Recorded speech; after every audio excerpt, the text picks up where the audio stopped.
and design. We are going to continue looking at how to classically report the research that we want to do. We talked about the structure of a good classical report research, and we said the first component of classical research is the abstract. So today we are going to look at what is an abstract. We want to define the abstract. We talked briefly about the abstract last time, and we said it's like a summary, and this is the definition of an abstract is a short summary of your completed research. If done well, it makes the reader want to learn more about your research. So it's like a short summary of the research, and we want the reader, when they read our abstracts, to know what this research is really about, and to make them interested to continue reading the whole research. If we don't write a well-structured, a well-organized abstract, we may lose readers because they are not going to be interested.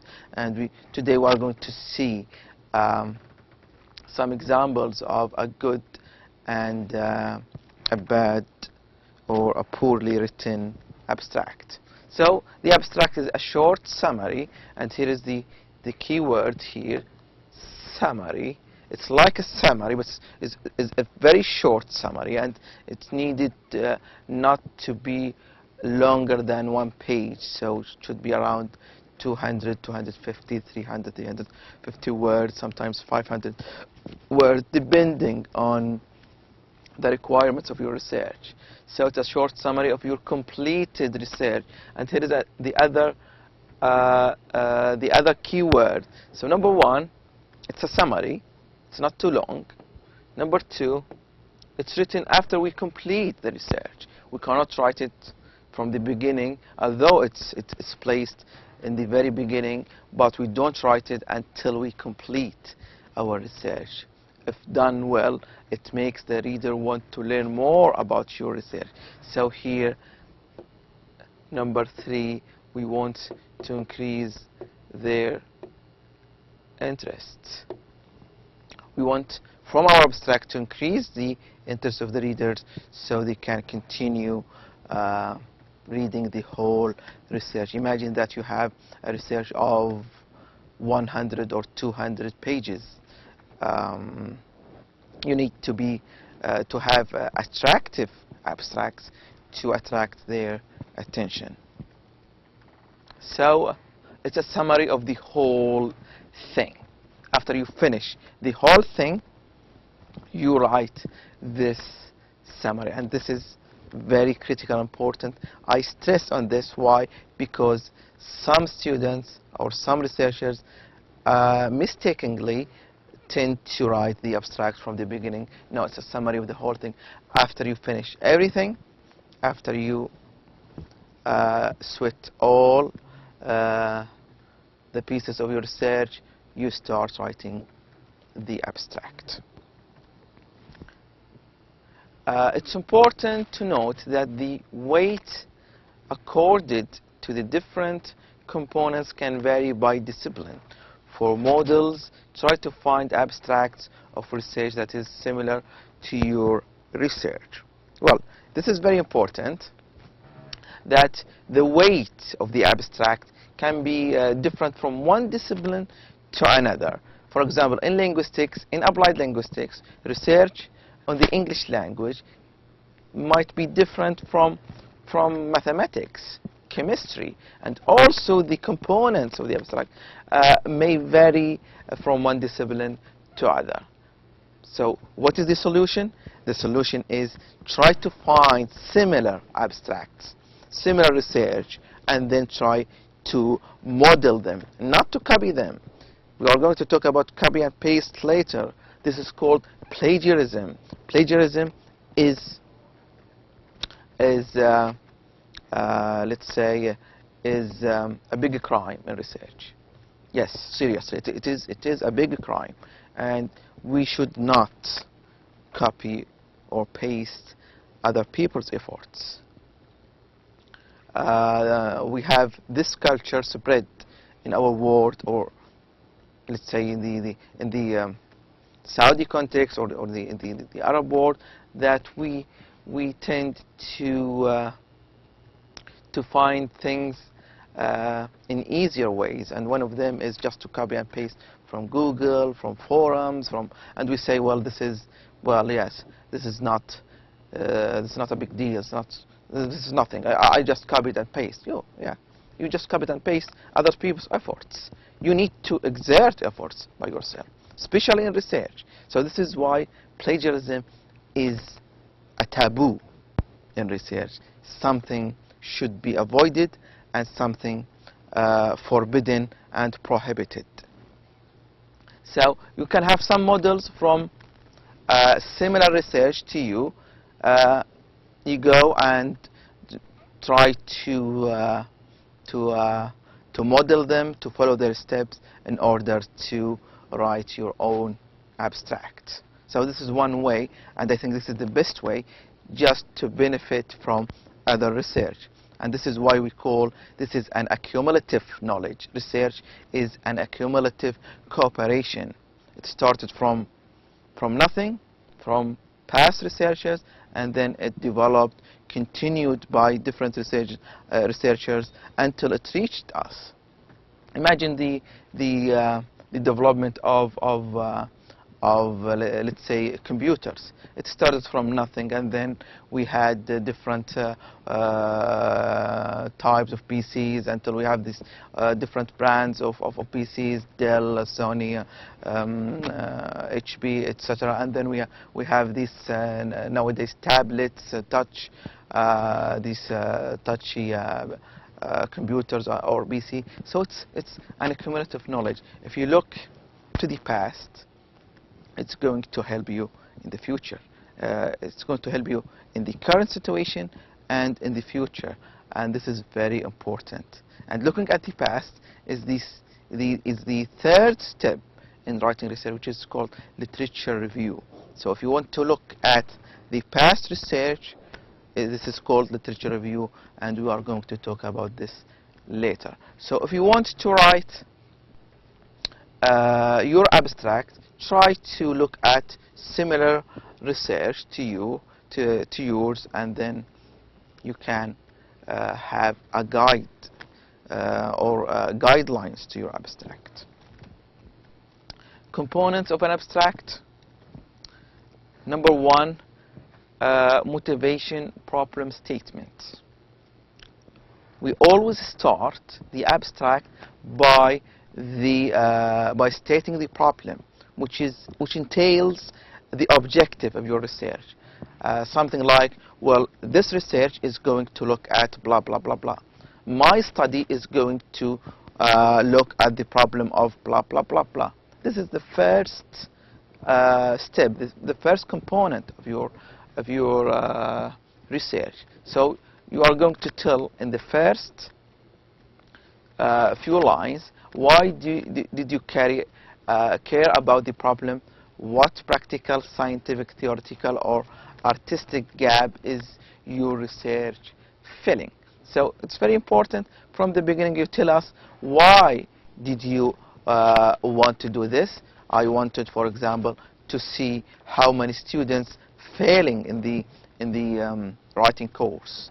Why? Because there are too many students failing in the writing course. I wanted to look at them. So to phrase it in the abstract, you would say something like, this study is going to look at the factors accounting students' failure in writing. This is the first of its kind study to look at this in the Saudi context. So you tell us about the gap. And gap in research is a big topic. We don't want to look at it, but let me mention something about it. In research, we always try to find gaps that haven't been filled before. Let's say that we have research in the Saudi context about students studying English language, and we know their problems in learning English, why they fail, and why they succeed. Okay, and then we have research about the future of these students. A study about, well, if they graduate from university, they have blah blah blah blah blah jobs, blah blah blah blah blah. But there is a gap between the two things. We know the reasons for their failure and success, and then we have a research about their careers or their jobs. But what is in the middle? There is a gap. So you can say, well, for example, I have a proposal, a research proposal, to link the two things. Well, failing students wouldn't be able to secure a job. Why? Because employers would look for the more successful ones, and you want to just to link the two topics into one topic. This is just brainstorming, and always in research try to brainstorm to find a gap, and the more the gap is obvious, the more it is it's going to be interesting, and we always try to be unique.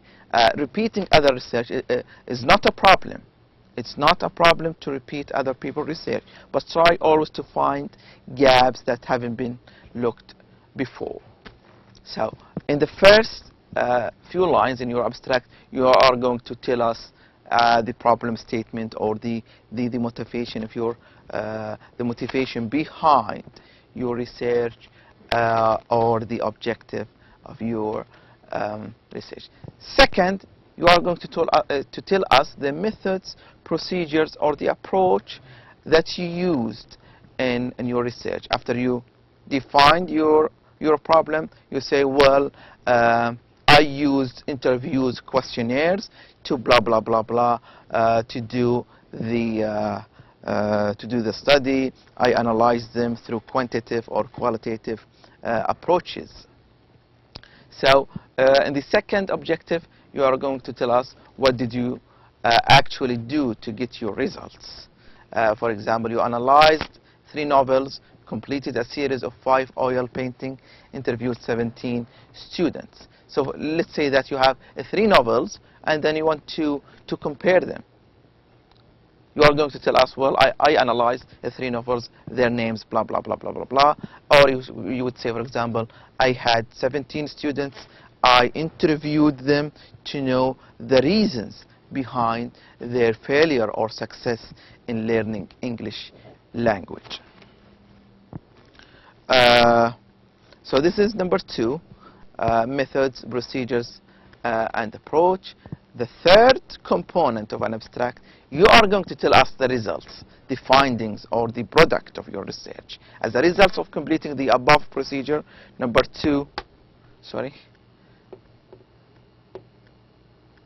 As a result of number 2, you are going to tell us the results. What did you learn or invent or create? Yes, you might invent something new or create something new from your research. Or you just tell us what do we learn from your research, your recommendations, or the important results in your research. And number 3 is very critical, because some people tend not to tell us about their results in the abstract. Why? Because they want to leave it until the very end of the research. They just want to get us excited about the research. They think, well, I'm not going to tell you my results from the very beginning in the abstract. No, I'll leave it until the end, just to make some kind of thrill and suspense in the research. No, this is very, very, very wrong. In the abstract, you need to tell us your results. Don't leave it to the reader to reach your the end of your research. So you need to tell us the results from the beginning, and you don't need to tell us the everything that you found. Just the results that are that is targeting the main research problem. Let's say that you want to know the factors of affecting student learning English language. You are going to tell me only the factors, not everything that you found in your research. So just you mention the factors, no details. Just be very specific when you because you only have one page and 300 words or 350 words, so you don't have time to tell me the whole anecdote, just the main results. So here we have the main, not every little results. And then by the end of your abstract, you are going to conclude. You give us the implications. The implications. How are we going to use your results? And this is very important. It's not research is not about just you have a problem and then you have a solution. No, we want to implement your solution. Let's say that you found the reasons of failure, the reasons behind students' failure in learning English language. We want to treat these problems or these reasons for failures. We want to find solutions, how to implement the successful factors that successful students used in learning English language. We wanted to have some kind of implication. This implication. Conclusion, you would say, well, this study concluded by that we should look after poor students or weak students in learning English language, and that's it. No, you would say something, well, the implication of my study is that we want to, for example, have some intensive courses, some remedial courses, and etc. So the implication is important in writing an abstract. So what are the larger implications of your findings, specifically for the problem gap identify in step 1? So you see, we go back to the main problem, because you might have a main problem, but while research you would find other interesting results that you did not know about from the very beginning. And this is the usefulness of research. While research, you find more problems, you find more topics to research, you find more results, and your job is how to report all of these in a unified, well-organized, well-written research. So these are the components of an abstract.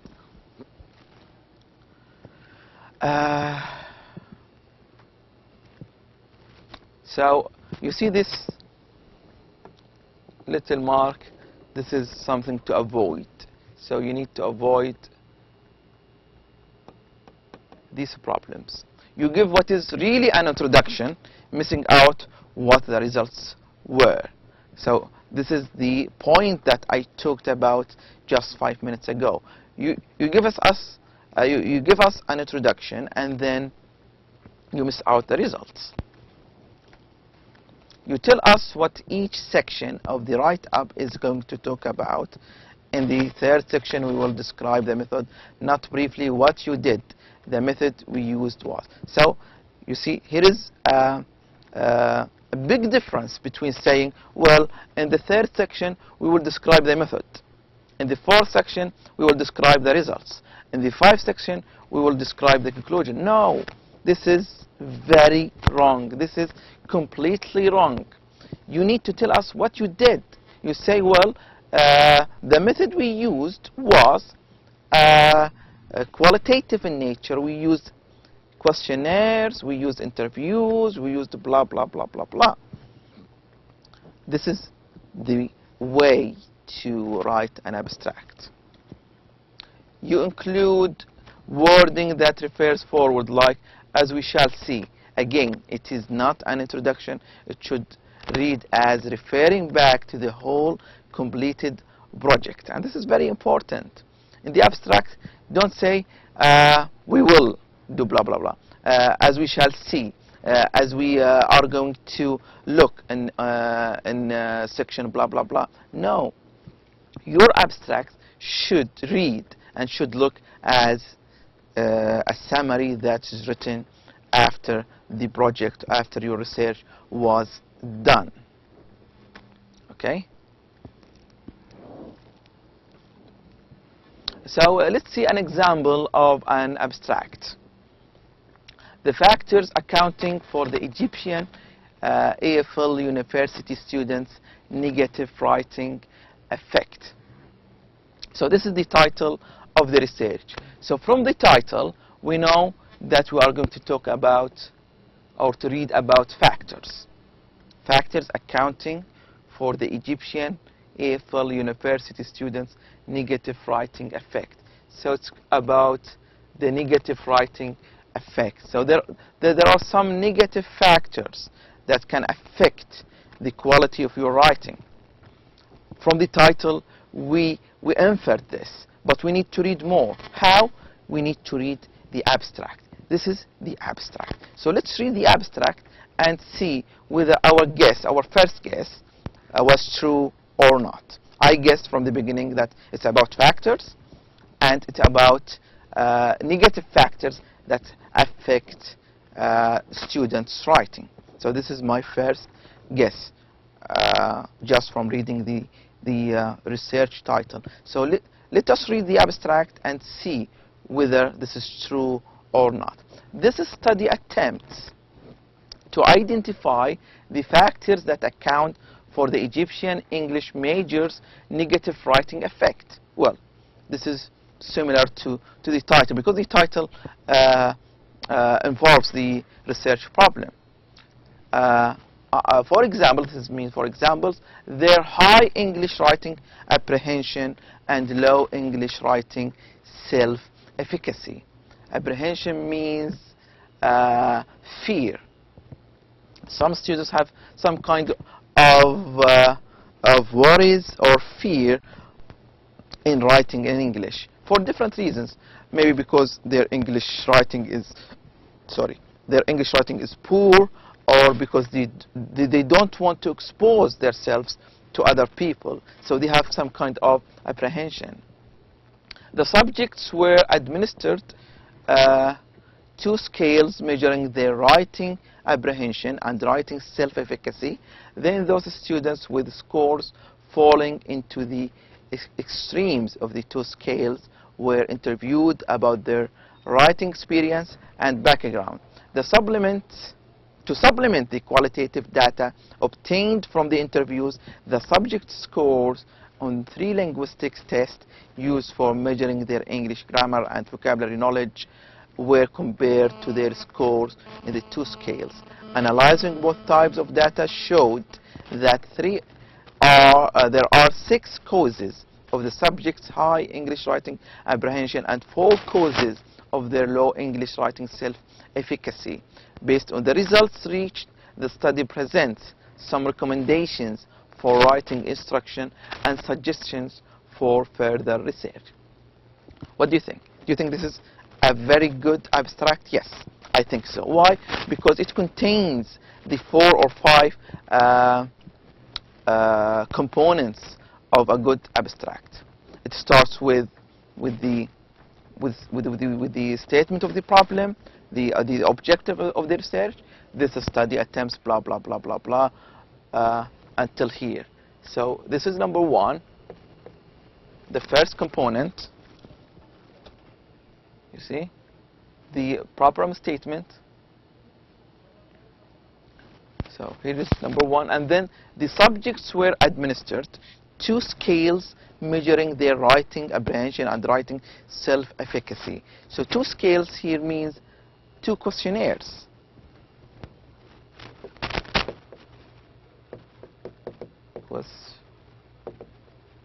Questionnaires.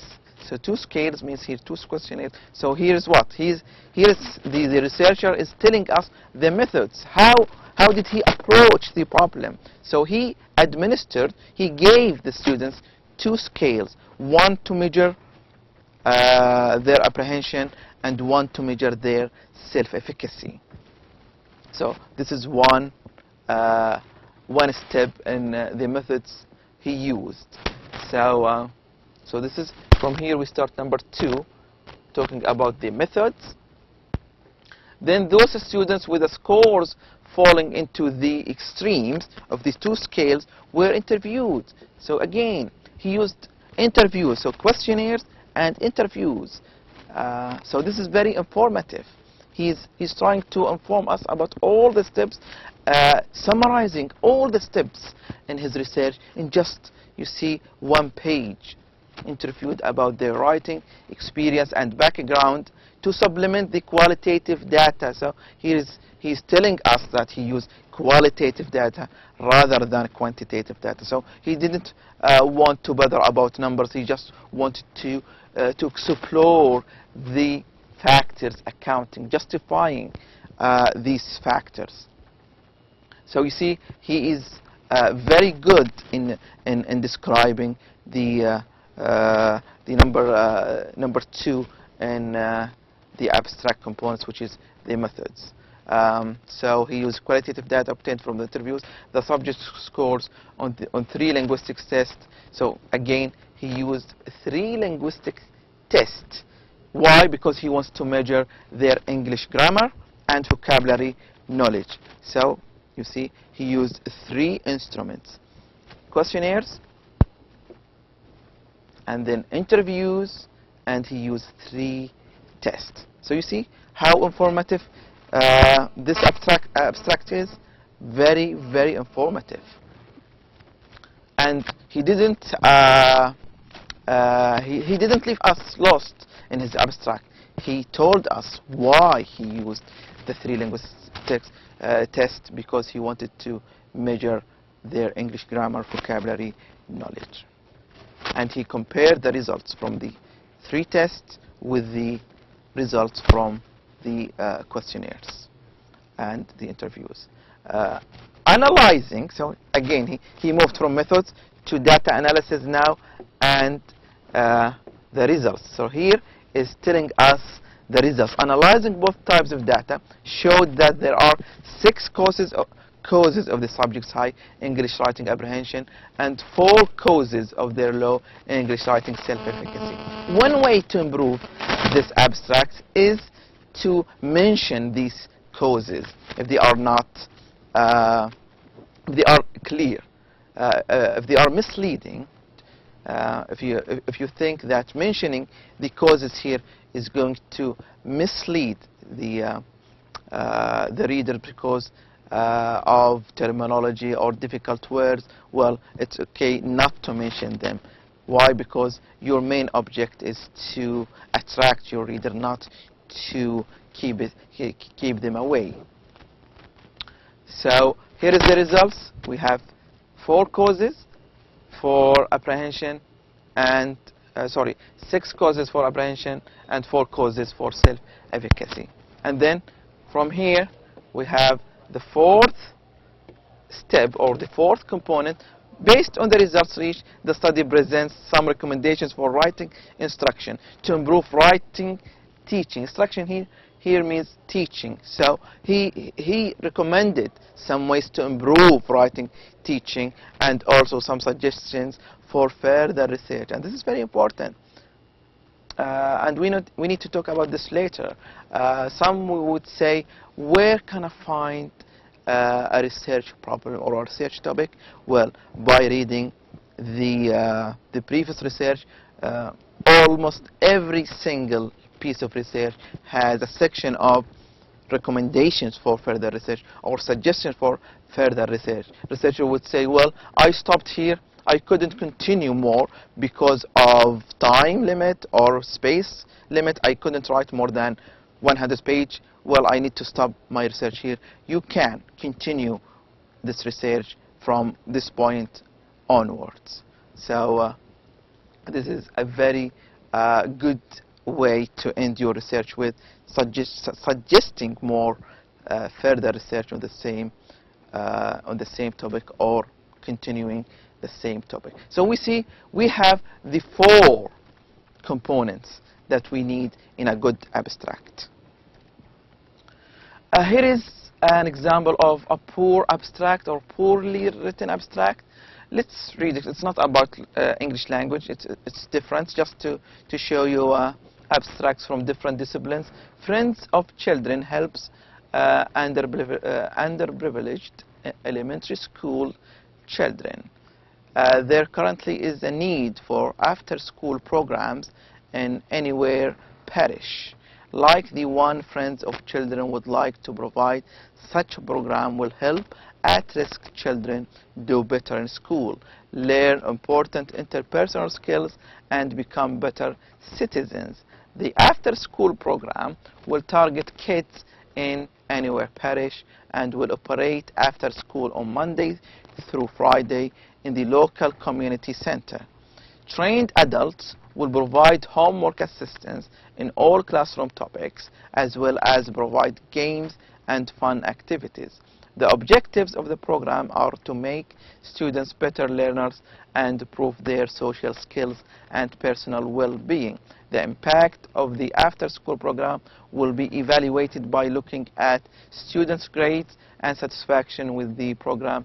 Friends of Children is requesting $790 for this project. So from the abstract, we know the goal or the objective of this research. We need to establish an after-school program for the kids because blah blah blah. It's important, la la la la la la. But it's missing what? It's missing a lot of the components of a good abstract. It's incomplete. We have the research problem, the research goals, but we don't have the methods that the researcher is going to use. He said something like, we are going to look at students' grades and satisfaction, but this is not complete. You are going to look at the students' grades, but how you are going to establish the program? You would say something like, well, we need experts to come and design a program, design courses. We need a place for that program. It starts from blah blah. A lot of specifications for that program needed to be established. How the researcher is going to establish all of these ideas and compile them to establish this center or this program. So looking at student grades and satisfaction is just one way to see whether students really want this program or not. If they want it, well, there is a next step. How you are going to establish this program. So the methods here is missing. We don't have results. We don't have conclusion, implication. So almost we have one component and a half. So this is a very or a poorly written abstract, and we can read a comment here about it. The poor example is incomplete. As we said, it does not provide the same level of detail found in the good example. Yes, we don't have the information needed. The whole picture was formed in the good example. We learned a lot of information, very detailed information regarding the good example. We knew about the instruments, their purposes. We knew that it was qualitative, blah blah blah. But in the poor example, missing a lot of information. This poor example does not grab the attention of the reader. Yes. Well, why do I want to read your research? It's incomplete. It's not attractive. It's not interesting enough for me. There is no good description of the need, the organization and its mission is not well defined. Yes, the mission of the program, the objective of the program is not well defined, and no basic details of the program are provided. Like I said, no basic details of the program. We need some basic details of the program. Well, the program is going to target blah, blah, blah to develop the kids' skills. So we see that it's very important in writing an abstract that we care about. We really focus on these four components in order to write a good example. This is it for today. I hope it was interesting, and wish you all the best in the next lecture. Next lecture we are going to talk about introduction and literature review. Wish you all the best. You can refer to the link from the first two lectures to prepare for the next lecture. Thank you for watching or listening, and wish you all the best.